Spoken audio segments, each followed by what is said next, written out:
So welcome back to my classes, and today we are going to start our last chapter for the class 12 partnership, that is dissolution of a partnership firm. Dissolution की जब बात करते हैं, dissolution means पूरा firm dissolve हो गया है, means firm खत्म हो गया। अब फर्म खत्म क्यों होता है? फर्म खत्म होने के पीछे बहुत सारे रीजंस हो सकते हैं। ड्यू टू इनकम्पिटेंसीज हो सकता है, क्योंकि पार्टनर्स अपने काम नहीं कर रहे हैं या चाहते हैं हो जाए, बाय विलिंगनेस होता है, बाय विल होता है, या बाय एग्रीमेंट हो सकता है। कई बार होता है कि हम लोग एक पार्टनरशिप में गए, हमने डिसाइड किया था कि हम मिलकर एक बिल्डिंग बनाएंगे, जैसे बिल्डिंग बिक जाएगी फ्लैट्स को बेचेंगे, उसके बाद हमारा पार्टनरशिप क्या हो जाएगा, खत्म हो जाएगा। कई बार ऐसा होता है डेथ ऑफ ए पार्टनर, किसी पार्टनर का डेथ हो गया है या कोई पार्टनर इंसॉल्वेंट हो गया है, तो ऐसे बहुत सारे रीजंस होते हैं जिससे पार्टनरशिप डिसॉल्व हो जाता है। तो ये तो है थ्योरी एस्पेक्ट है। तो डिसोल्यूशन में सर करना क्या होता है? देखो, अब एक पार्टनरशिप फर्म है जो डिसॉल्व हो गया, खत्म हो गया, तो उसके लिए हमें बनाने क्या क्या पड़ते हैं मैं बोलता हूं। सबसे पहले आपको बनाना है रियलाइजेशन अकाउंट। सर ये रियलाइजेशन अकाउंट क्या है? तो आप ही सोचो, जब एक पार्टनरशिप फर्म खत्म होगा या कोई भी बिजनेस जब खत्म होता है तो उसके दो एस्पेक्ट्स होंगे। एक होगा कि उनके पास कुछ एसेट्स होंगे और उनके साथ कुछ ना कुछ आउटसाइड लायबिलिटीज भी जुड़ी हुई होंगी। सारे एसेट्स को हमको क्या करना है, बेचना है, रियलाइज करवाना है, और सारे आउटसाइड लायबिलिटीज को क्या करना है, पेड ऑफ करना है। तो ये सारी बातें कहां पर होंगी? रियलाइजेशन अकाउंट में। क्योंकि पार्टनरशिप फर्म है तो हमें ये तो पता करना पड़ेगा at the end of the dissolution partners के इंडिविजुअल कैपिटल क्या है, मतलब किनको कितना मिलेगा और किन से कितना मुझे लेना है।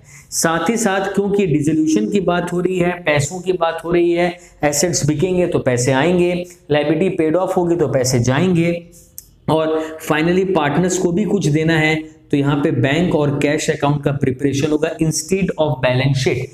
बैलेंस शीट क्यों नहीं बनता है? क्योंकि फर्म ही डिसॉल्व हो गया, तो अब बैलेंस शीट बन के करना क्या है, ना तो कोई एसेट रहने वाला है ना तो कोई लायबिलिटी। साथ ही साथ कभी कभी आपको एक पार्टनर लोन अकाउंट भी बनाना पड़ सकता है अगर दिया रहे तो सम में। तो ये चार बेसिक लेजर्स होते हैं अलोंग विद जर्नल एंट्रीज, आपको जो मैं यहाँ पे सिखाऊंगा।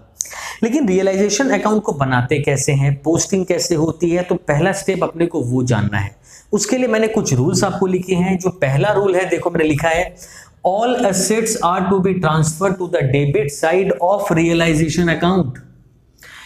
सारे के सारे एसेट्स कहां चले जाएंगे? रियलाइजेशन अकाउंट के डेबिट साइड में, एक्सेप्ट कुछ एसेट्स नहीं जाएंगे।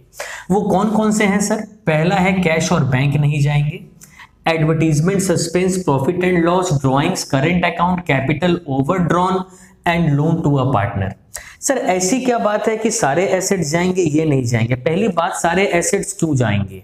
क्योंकि देखो हर एक एसेट, चाहे वो लैंड एंड बिल्डिंग हो, प्लांट एंड मशीनरी हो, यहां तक कि गुडविल, देखो इस लिस्ट में एक्सेप्शनल की लिस्ट मैंने गुडविल को नहीं रखा है, मींस गुडविल भी कहां जाने वाला, रियलाइजेशन अकाउंट में। क्योंकि जब एक फर्म डूबता है, जब एक फर्म डिसॉल्व होता है, तो उसके नाम का भी एक वैल्यू होता है जो फर्म रियलाइज कर सकता है कई बार।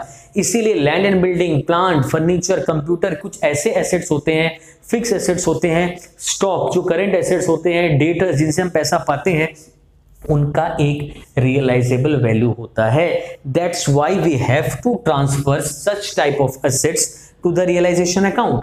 अब बात आते हैं कि ये क्यों नहीं जाते। तो देखो कैश और बैंक ये तो ऑलरेडी रियलाइज्ड है ना, ये तो लिक्विड एसेट ही है, ये तो पैसे ही है, तो इनको क्या रियलाइज करना है। इसीलिए कैश और बैंक कभी भी डिसोल्यूशन में रियलाइजेशन अकाउंट में नहीं जाते हैं। तो सर ये कहां जाते हैं? इनके लिए तो हमने एक सेपरेट अकाउंट ही बना रखा है, बैंक अकाउंट या कैश अकाउंट के डेबिट साइड में जाएंगे।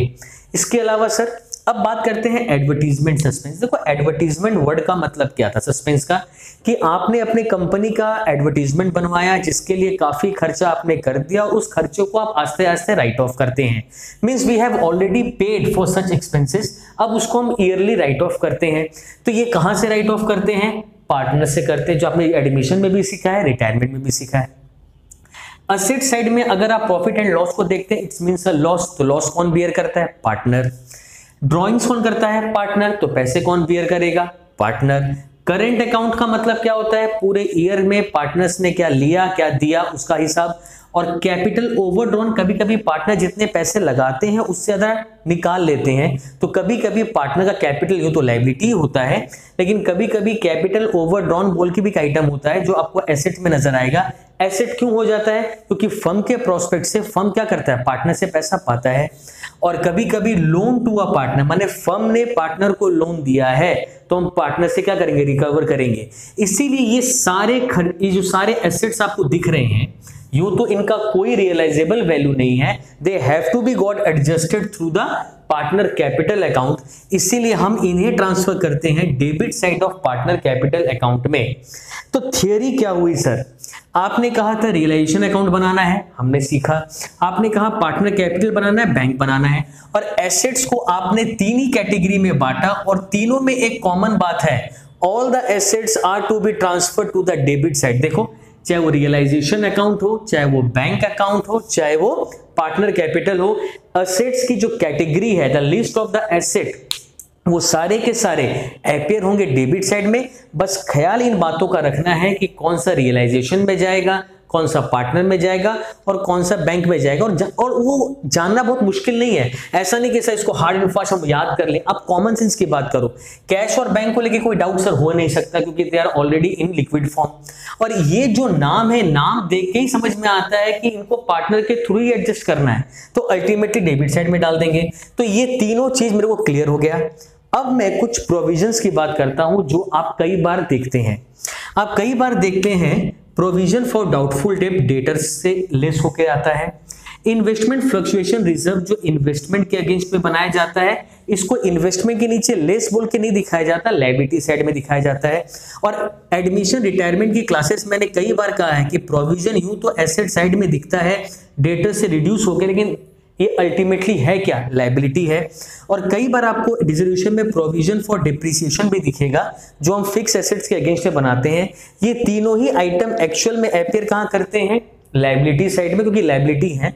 तो इनको भी आप ट्रांसफर करोगे, कहां करोगे सर? एसेट अगर डेबिट साइड में कर रहे हैं तो ऑब्वियसली लायबिलिटीज कहां जाएगी, सारी की सारी क्रेडिट साइड जाएगी। कौन से अकाउंट में जाएगी? ऑब्वियसली रियलाइजेशन अकाउंट में। सर ये तो रियलाइज नहीं होगा, ये लायबिलिटी तो ऐसी लायबिलिटीज होती है जो हम खुद बनाते हैं, इनको तो पेड ऑफ भी नहीं करना है। एकदम सही है। प्रोविजन वर्ड का मतलब क्या होता है? जो डेटर से मेरे को डाउट है पैसे नहीं आएंगे, इसका मतलब है ये लायबिलिटी हमने खुद क्रिएट की है। इन्वेस्टमेंट फ्लक्चुएशन रिजर्व का मतलब क्या है कि ये ऐसी लायबिलिटी मैंने बनाई है, अगर मेरा इन्वेस्टमेंट का वैल्यू कम हो जाता है तो हम यहां से एडजस्ट कर लेंगे।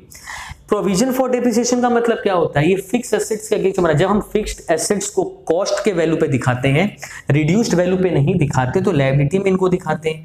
तो ये तीनों का कोई रियलाइजेबल वैल्यू नहीं है, इन तीनों को पेड ऑफ भी नहीं किया जाता। लेकिन क्या होता है, जब आप एसेट को पोस्ट करते हैं तो ओरिजिनल फिगर्स में करते हैं, तो उनका जो ओरिजिनल फिगर है उसमें से ये चीज माइनस नहीं हुआ रहता है। इसीलिए जब इनको हम डेबिट में डालते हैं तो इन तीनों को कहां डाल देते हैं? क्रेडिट साइड में, ताकि ऑटोमेटिकली वो चीजें क्या हो जाएं, एडजस्ट हो जाएं। अब आते हैं फोर्थ नंबर पॉइंट में। फोर्थ नंबर पॉइंट क्या है? लायबिलिटीज को लेकर है। यहां पे देखो मैंने कहा है all the liabilities are to be transferred to the credit side of realization account. सही बात है सर कि सारे की सारी लायबिलिटीज कहां जाएगी? Credit side of realization account में जाएगी, एक्सेप्ट बैंक ओडी।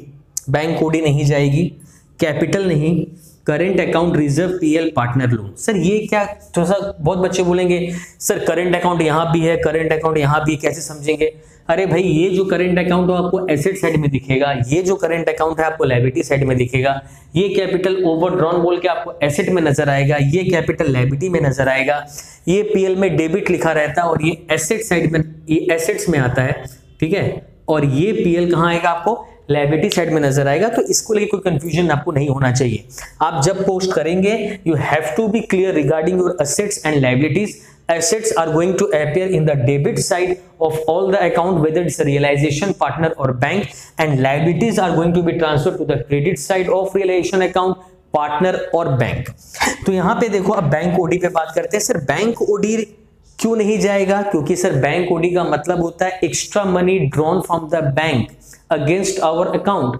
तो कई बार क्या होता है, बैंक यहाँ बहुत अच्छे कस्टमर हैं, बैंक ने मुझे एक्सेस मनी विड्रॉ करने का परमिशन दिया है, तो ये ऑलरेडी मैंने ओवरड्रॉ कर रखा है, लिक्विड फॉर्म में है, तो कहां जाएगा sir? Credit side of bank account में। Now capital, current, reserve, PL. Capital किसका होता है? पार्टनर का। करेंट अकाउंट किसका होता है? पार्टनर का। रिजर्व्स किसमें पढ़ते हैं? पार्टनर्स में। प्रॉफिट एंड लॉस सब आपने एडमिशन में सीखा है, एग्जैक्टली वही करना है credit side of partner capital, कोई चेंजेस नहीं होगा। 7th और 8th पॉइंट, इन दोनों पॉइंट को लेके थोड़ी सी बात है, मैं बता दूं। पार्टनर लोन, देखो पार्टनर लोन यहां पे भी है, लोन टू अ पार्टनर। जब हम पार्टनर को लोन देते हैं it's an asset for the firm, और जब हम पार्टनर से लोन लेते हैं it's a liability for us. तो जब हम पार्टनर को लोन देंगे तो वो पैसे हम पार्टनर के कैपिटल अकाउंट से चार्ज कर लेते हैं, लेकिन जब हम पार्टनर से लोन लिए हैं तो ऑब्वियसली हमको उनको पैसे पेमेंट करने होंगे। तो इसके लिए आपको कई बार क्या करना है, एक सेपरेट लेजर बनाना है, इसलिए मैंने यहाँ पे पार्टनर्स लोन लिखा है। ये वो है जो हम पार्टनर से लोन लेते हैं, हमारे लिए लायबिलिटी है, उसके लिए हम अलग से एक अकाउंट बनाएंगे। क्योंकि कई बार क्या होता है कि फर्म अगर लॉस की पोजीशन में होता है तो कई बार ऐसा देखा जाता है कि पार्टनर का जो लोन है हम शायद पूरा पेमेंट ना कर पाए, तो वहां पे कुछ सेट ऑफ की कैटेगरी आएगी, चीजें आएगी, मैं आपको समझाऊंगा जब सम आएगा। तो इसीलिए जब भी पार्टनर लोन हो, पूरा सम को पढ़ने के बाद अगर ये लगता है कि पार्टनर लोन को हमने पूरे पैसे पेमेंट कर दिए हैं, तो आप डायरेक्टली इसको बैंक में भी ट्रांसफर कर सकते हैं। लेकिन अगर आपको कंफ्यूजन हो तो आप एक अकाउंट बना लेना। 2 स्पेशल ट्रीटमेंट्स मैं आपको सिखाऊंगा, आज भी हो सकता है अलग अलग क्लासेस में सिखाऊंगा। एक है वर्कर कंपेंसेशन रिजर्व को लेकर, कि जब भी सम में WCR दिया रहे बैलेंस शीट में और उसके साथ अगर कुछ एडजस्टमेंट में बात बोली है तो क्या करेंगे। और realization expenses, one of the most important element of resolution, इसके ऊपर मैं आपको एक सेपरेट क्लास भी कराऊंगा और इसके सारे ट्रीटमेंट भी डिस्कस करूंगा। तो इसमें आपका बेसिक जो था रिगार्डिंग डिसोल्यूशन, कैसे ट्रीटमेंट होगी, कैसे पोस्टिंग होगी, ये मैंने आपको सिखा दिया है। इस चीज को अच्छे से आप नोट डाउन करो और मेमोरी में रखो। 1-2 क्लासेस में आपको मैं सम्स भी कराऊंगा और इन दोनों के ट्रीटमेंट्स भी करवा दूंगा।